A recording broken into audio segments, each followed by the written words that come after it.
Dans cette séquence, nous allons faire un exemple d'application de la règle 2 qui est simplifier le numérateur et le dénominateur par un même nombre.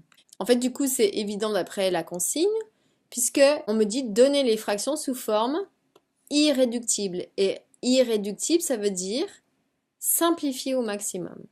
Donc vous verrez que après, lorsqu'on fera des calculs plus élaborés, on dit toujours qu'il faut déjà simplifier avant de calculer.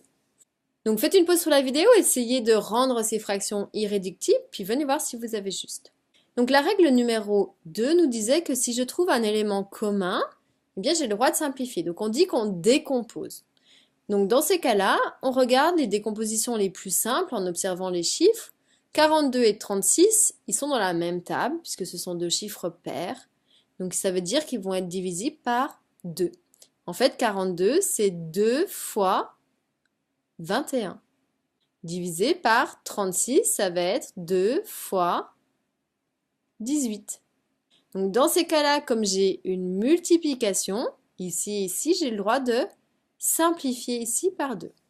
Donc en fait, il va me rester 21 sur 18. Est-ce qu'elle est irréductible? Pas forcément, je crois. Parce que si on continue, 21, il est dans une table connue. 21 et 18, ils ont un élément qui est commun.